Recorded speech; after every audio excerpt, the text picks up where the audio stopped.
दोस्तों, आज हम सबों को मालूम है, ये बात पता है कि स्वास्थ्य ही सबसे बड़ा धन है। लेकिन इस धन को कैसे प्राप्त करें, ये जानने के लिए हमने बात की डॉक्टर नागेंद्र नीरज से, जो योगग्राम पतंजलि में चीफ मेडिकल इंचार्ज हैं।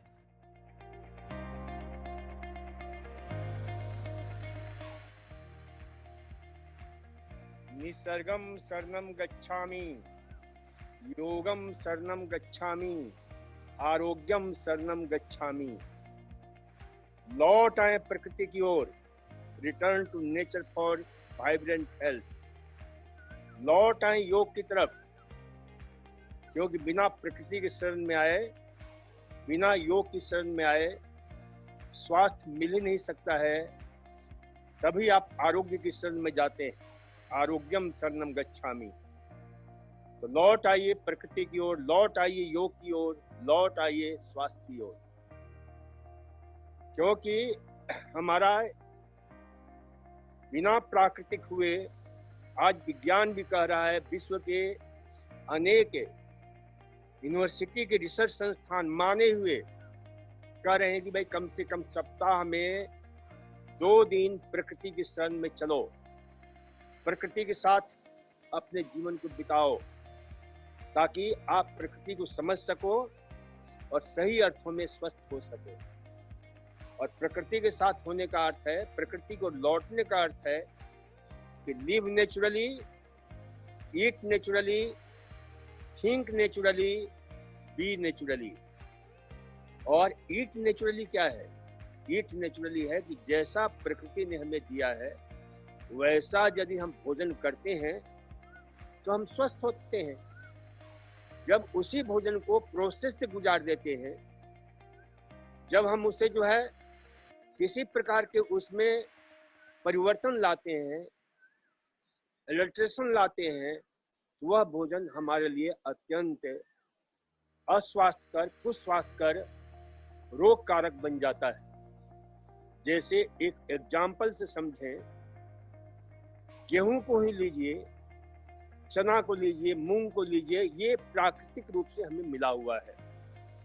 अब इसे आप स्प्राउट करके खाते हैं, अंकुरित करके खाते हैं, तो उसमें प्रकृति के जितने भी रहस्यात्मक स्वास्थ्यप्रद जो चीजें हैं, जिसके विषय में हमें बहुत ज्ञात नहीं है, हम सिर्फ इतना जानते हैं कि उसमें कार्बोहाइड्रेट है, प्रोटीन है, फैट है, मिनरल्स हैं, विटामिन्स हैं, बहुत सारे माइक्रो न्यूट्रिएंट्स हैं।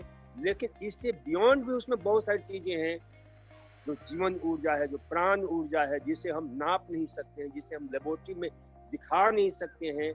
ये वाइटलिटी, ये प्राण ऊर्जा, तो जब हम उसे अंकुरित करते हैं तो ये सारे मिनरल्स और विटामिन और प्रोटीन का तो ट्रांसफॉर्म होता ही है, लेकिन साथ ही साथ इसमें जीवन ऊर्जा जो है, इसमें जो वाइटलिटी है, जिसका नापने का कोई अभी तक ऐसा इंस्ट्रूमेंट नहीं बना है, तो प्राण ऊर्जा वह हमें उससे मिलती है। लेकिन उसी अनाज को जब हम पीस देते हैं, कुचल देते हैं, उसको जो है प्रोसेस से गुजार देते हैं, तो वह हमारे लिए अत्यंत कुस्वास्थ्यकर हो जाता है। जैसे कोई एग्जाम्पल समझें कि गेहूं है, कि गेहूं आज पूरा विश्व पर्याप्त मात्रा में उसका प्रयोग करता है। अब उसी गेहूं से हम क्रेक यानी उसको दलिया बना देते हैं, तो बेटर है दलिया, लेकिन गेहूं का अंकुरन का मुकाबला नहीं कर सकता है। क्योंकि गेहूं को जब हम अंकुरित करते हैं तो उसमें इतने सारे जीवन ऊर्जा का प्रादुर्भाव होता है, उसमें अल्फा टोकोफेरॉल सक्सिनेट जैसे महत्वपूर्ण तत्व पैदा हो जाते हैं, उसमें प्रोटियोलाइटिक एंजाइम पैदा हो जाता है, उसमें एमियोलाइटिक एंजाइम पैदा हो जाता है, उसमें लाइपोलाइटिक एंजाइम पैदा हो जाता है, जो प्रोटीन को, फैट को, कार्बोहाइड्रेट को पचाने में और सहायता करता है। इसके अतिरिक्त उसमें थायमिन, जो हमारे इम्यून सिस्टम है, रेजिस्टेंस पावर है, डिफेंस मैकेनिज्म है, उसको बढ़ाने वाला अनेक प्रकार के तत्वों का उसमें संबंध होता है। जैसे हम बोलते हैं thiamine, riboflavin, niacin, pantothenic acid, paraminoic benzoic acid, folate, ये सारे तत्व है हमें इन आहारों से हमें मिल जाता है। तो नेचुरल ढंग से हम देते हैं। इसलिए मैं कहता हूँ ईट नेचुरली। अब उसी अंकुरित अनाज को यदि आप ऐसे खाते हैं, उसके साथ आप किशमिश मिलाकर खाइए, उसे जो है उसके साथ जो है खजूर मिलाकर खाइए, उसको जो है कभी कभी बहुत शानदार ढंग से उसे सलाद चाट बनाकर खाइए, तो कितना स्वादिष्ट लगता है। लेकिन उसी अनाज को हम क्या करते हैं, जो है दलिया बना देते हैं। जैसे गेहूं का हमने दलिया बना दिया, प्रोसेस से थोड़ा गुजर गया, थोड़ा गुजरा है, ज्यादा नहीं गुजरा है, तो उसमें भी बहुत सारे तत्व मिल जाते हैं, लेकिन अंकुरित अनाज का मुकाबला नहीं कर सकता। अब उसी दलिया से आप जो है आटा बना देते हैं, तो और प्रोसेस से गुजर गया। तो दलिया बेटर है आटे से, क्योंकि दलिया में बहुत सारे फाइबर्स हो गया, बहुत सारे ऐसे तत्व हो गए जो अभी उसमें कुछ साबुत बचा हुआ। लेकिन आटे में और बहुत सारा क्रश कर दिया, प्रोसेस से गुजार दिया, तो बहुत सारे तत्व नष्ट हो जाते हैं। अब उसी आटे को हम जब रूपांतरित कर देते हैं मैदा में, तो सफेद जहर बन जाता है, व्हाइट पॉइजन बन जाता है। क्यों? वह प्रोसेस से गुजरा हुआ जो मैदा है, उसके सारे तत्व निकाल दिए गए, सारे बहुमूल्य। क्योंकि कार्बोहाइड्रेट को पचाने के लिए, प्रोटीन को पचाने के लिए, प्रोटीन के स्टिमुलेशन के लिए, कार्बोहाइड्रेट के स्टिमुलेशन के लिए बहुत से अन्य तत्व भी प्रकृति उसमें दे रखी है। बहुत सारे तत्व तो अज्ञात हैं, लेकिन जो हमें मालूम है कि प्रोटीन के मेटाबॉलिज्म में विटामिन बी कॉम्प्लेक्स जरूरी है, तो विटामिन बी कॉम्प्लेक्स भी है, लेकिन उसे हमने क्या कर दिया, प्रोसेसिंग से बिल्कुल निकाल दिया, बाहर कर दिया। उसमें बहुत सारे, अब जैसे अंकुरित अनाज है, उसमें बहुत सारे एंजाइम्स पैदा हो जाते हैं, रिजोनेट यानी डीएनए, आरएनए, इन सब का संवर्धन हो जाता है। तो इसलिए हम कहते हैं कि ईट नेचुरली, जितना संभव हो नेचुरल खाइए, उसे ज्यादा प्रोसेसिंग से गुजार करके। अब उसी से प्रोसेस फूड बनाया जाता है, कॉन्फेक्शनरी फूड बनाए जाते हैं। उसमें क्या होता है, सारे इन तत्वों को हम बिल्कुल निकाल बाहर करते हैं, सिर्फ और सिर्फ उसमें कार्बोहाइड्रेट, स्टार्च, ये सारा बच जाता है। और उस पर से उसमें और हम क्या करते हैं, प्रिजर्वेटिव मिला देते हैं, कलरेंट मिला देते हैं, उसमें एडिटिव्स बहुत सारे मिला देते हैं, बहुत सारे जो है स्वाद के लिए फ्लेवर मिला देते हैं, बहुत सारे ऊपर से एंटीऑक्सीडेंट मिला देते हैं। लेकिन ये सारा एंटीऑक्सीडेंट नहीं, बल्कि फाइबर्स भी ऊपर से मिलाते हैं, जो फाइबर्स को होना चाहिए था वो भी निकाल बाहर कर देते हैं, और ऊपर से कचरा मिलाते हैं सब। अब ये सारे केमिकल हमारे स्वास्थ्य के लिए अत्यंत हानिकारक है। प्रोसेस, रोज विश्व के महान वैज्ञानिक से लेकर के महान शोध संस्थान कहते हैं कि प्रोसेस फूड, जिसमें बहुत सारे ऐसे हेट्रोसाइक्लिक एमिन्स पैदा हो जाता है, उसमें जो है बहुत सारे पॉलीसाइक्लिक एरोमेटिक कंपाउंड से हाइड्रोकार्बन पैदा होते हैं, जो अत्यंत खतरनाक होते हैं, जो कैंसर जैसे रोग को पैदा करते हैं, जो किडनी रोग पैदा करते हैं, जो लीवर को डैमेज करते हैं। तो हम इस प्रकार का आहार हम लेते हैं। इसलिए मैं कहता हूँ कि ईट नेचुरली, रिटर्न टू नेचर। प्रत्येक अवस्था में आप प्रकृति को लौटिए, प्रकृति के साथ समरस होइए, भोजन के तल पर होइए, जीवन के तल पर होइए। कभी कभी मौका मिले तो नंगे पैर घुमा करिए, प्रकृति के सानिध्य में जाइए, क्योंकि प्रकृति की दिव्य जो शक्तियां हैं, जब हम नंगे पैर चलते हैं तो वह परमात्मा की, वह प्रकृति की दिव्य डिवाइन वाइटल पावर, जिसे डॉक्टर एडल्फ जस्ट ने एक पुस्तक लिखी है, return to nature, back to nature, लौट आओ प्रकृति को। और उसमें लिखा है कि जब प्रकृति के साहचर्य में जानते हैं, नंगे पैर घूमते हैं, तो प्रकृति माता अपने दिव्य शक्ति से हमें जो आपूर्ति करती है, दिव्य शक्ति से चार्ज कर देती है। इसीलिए हमारे साधु सन्यासी पहले और आज भी कई साधु, विशेष रूप से जैन संप्रदाय में, वो लोग तो बिल्कुल ही जो है नेकेड, बिल्कुल जो है दिगंबर रहते हैं। और उससे क्या होता है, प्रकृति का पूरा साहचर्य मिलता है।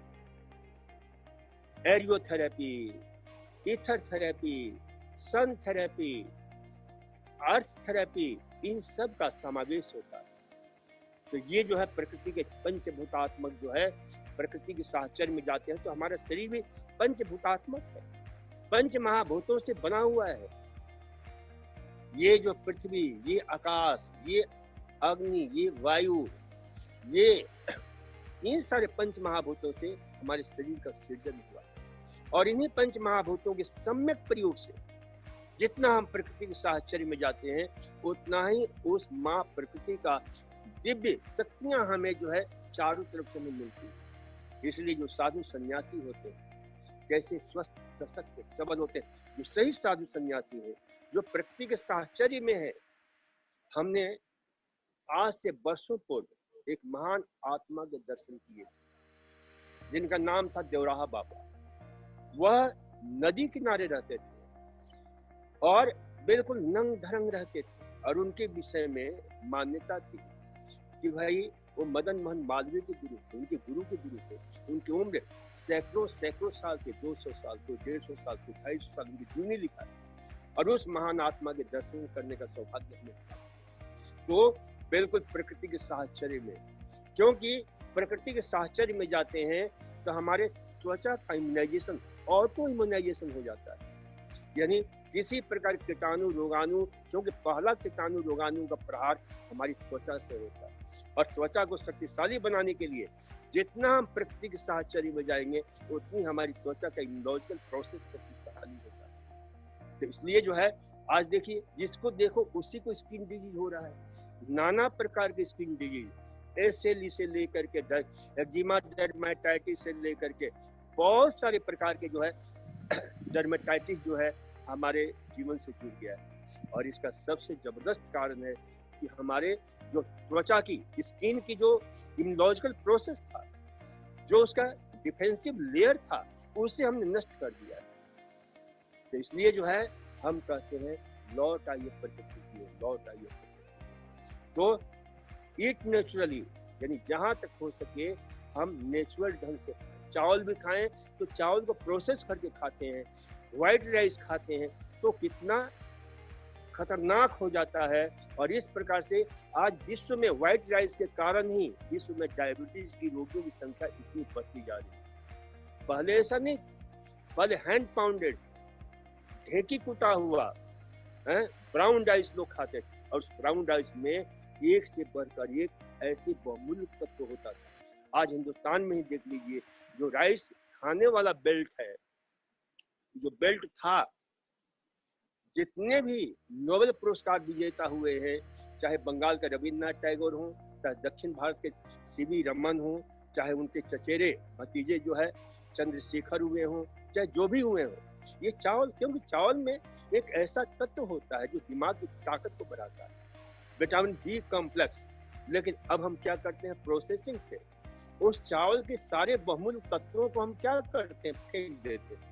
पहले हाथ से कूटा जाता था, पर बॉइल्ड राइस होता था, कितना साइंटिफिक प्रोसेस था जो घर घर प्रसिद्ध था, चाहे बिहार हो, चाहे बंगाल हो, चाहे कहीं भी दक्षिण भारत, पूरा ये बेल्ट, और क्योंकि अधिकांश बेल्ट चावल खाने वाला था। लेकिन पहले इतने डायबिटीज के रोगी नहीं थे, इसलिए कि कार्बोहाइड्रेट के मेटाबॉलिज्म के लिए जो आवश्यक तत्व होता था, विटामिन बी कॉम्प्लेक्स होता था, वो सारे तत्व हमें हैंड पाउंडेड चावल में मिल जाता था। जो उसका ऊपर का जो ब्राउन जो छिलका होता है बहुत ही बहुमूल्य होता है, बहुत ही अद्भुत होता है। उसमें कई प्रकार के इतने एसेंशियल फैटी एसिड मिल जाते हैं जो हमारे दिमाग को ताकत देता है, नर्व सेल्स के निर्माण में सहायता करते हैं, न्यूरॉन्स के निर्माण में सहायता करते हैं, और उससे ये दिमागी ताकत को बढ़ाने में चावल का बहुत बड़ा रोल होता है। लेकिन आज चावल क्या हो गया, चावल खा रहे हैं डायबिटीज से ग्रस्त हो रहे हैं, चावल खा रहे हैं पेट की बीमारी से ग्रस्त हो रहे हैं। क्यों? इसलिए कि उसके बहुमूल्य तत्व को हमने निकाल दिया। तो इस प्रकार से मैं कहता हूँ हर चीज का, आज जितने भी फल लेते हैं, फल में भी ऊपर से फुहारा जाता है पेस्टिसाइड्स, इंसेक्टिसाइड्स। उसके लिए भी हमने लोगों को तरीका बताया कि भाई ठीक है, अब खाना है, इस युग में रहना है तो वही खाना पड़ेगा, लेकिन हम उससे बचने के लिए या तो अपनी खेती करो, अपने अनाज उपजाओ, अपने फल उपजाओ। तो ऐसा संभव तो हर किसी के लिए संभव नहीं है। इसलिए मैं कहता हूँ कि जो भी फल और सब्जियां लाओ उसके साथ एक प्रयोग करो। कि प्रायः पेस्टिसाइड्स, इंसेक्टिसाइड्स क्या होता है कि वो पानी में घुलनशील होता है, जल में घुलनशील होता है। तो गर्म पानी में उसे धो दो, पहले गर्म पानी में धो, फिर नमक के पानी से धो दो, फिर सादे पानी से धो करके काम में लो। तो इस प्रकार से उसे काफी कुछ उस पेस्टिसाइड्स इंसेक्टिसाइड्स को हम खत्म कर सकते हैं, क्योंकि प्राय पेस्टिसाइड्स इंसेक्टिसाइड्स वाटर सोल्यूबल होते हैं और गर्म पानी में जल्दी से घुल करके निकल जाते हैं। तो ये जो है ना, हम पहले जितना हो सके संभव हो उतना नेचुरल चीजों का प्रयोग करें। यदि उनमें विकृति भी आ गई है तो कोशिश करें कि उसे नेचुरल बनाएं। जैसे यदि व्हाइट चावल खाते भी हैं तो उसमें खूब सारी सब्जियां डालिए ताकि उसका ग्लाइसेमिक इंडेक्स कम हो जाए। जैसे इन सारी बातें इसलिए मैं कहता हूँ फिर इसी लिव नेचुरली इस संबंध में भी हम चर्चा करें। बहुत बहुत धन्यवाद, नमस्कार। सो दोस्तों, हमारा गोल है, हमारा लक्ष्य आपके लिए काफ़ी यूज़फुल वीडियोस लाते रहना, और हमारी रिक्वेस्ट है अगर आपको ये वीडियो पसंद आया तो please subscribe to the channel. Thank you so much.